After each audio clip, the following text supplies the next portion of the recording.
One of the best things about Jesus and about him becoming a man, because he wasn't a man before. The Bible says we were made in his image, but that doesn't mean he had flesh and blood. And it doesn't mean he was a man.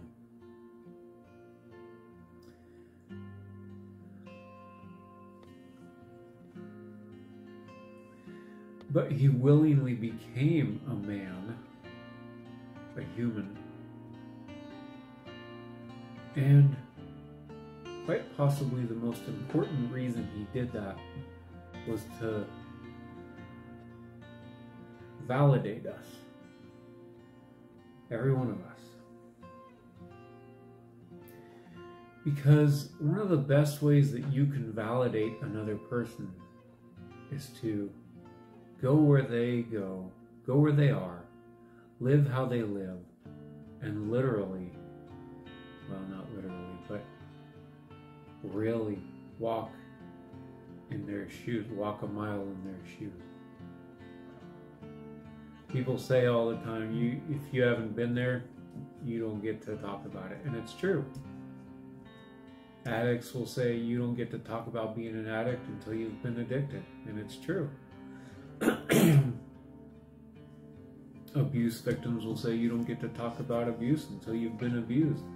War vets will say you don't get to talk about that kind of trauma until you've been in battle. And it's true. Until you've been there, you don't have the right to talk about it. And so, but when you do go there, you validate those people and their experiences. So, when Jesus, who had never been human before, decided, I'm going to go be human, like the greatest thing he was doing for us was validating us, saying, hey, I get it. It sucks where you are. It's painful, and I'm going to go and I'm going to validate your guys' experience as human beings with all its shit, with all its pain, with all its suffering, with all its heartache, with its death, with all the crap that you and I have been through. No, I don't even claim to understand all your pain because I haven't been there, obviously. Same goes for all of us. None of us can fully understand anybody else's pain. You hear people say that all the time.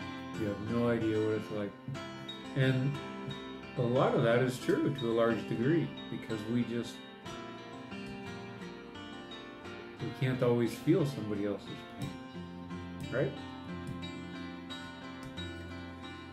But Jesus validated our existence, each one of us individually, by saying, hey, I'm going to come, I'm going to live where you live, I'm going to experience the same pain that you experienced, I'm going to die like you guys die, I'm going to get rejected, I'm going to get the shit beat out of me, I'm going to get called names, I'm going to be misunderstood, I'm going to be hated,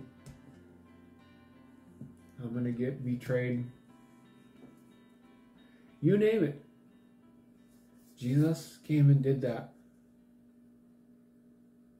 so that he could validate our existence as humans. And that is quite possibly the greatest act of love he did. Yeah, he did a lot of other things. The love of Jesus knows no limits or no bounds, obviously. That's why the Apostle Paul said the love of Jesus, which exceeds knowledge, or something like that. But man, just think about that. If you think you're alone in your pain, or if you are alone in your pain, well, Jesus comes and says, hey, I'm going to go right where you live.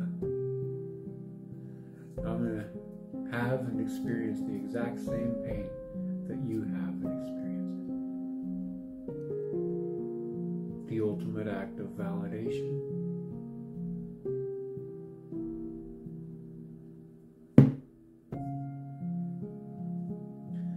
This is why Jesus is so great in so many ways.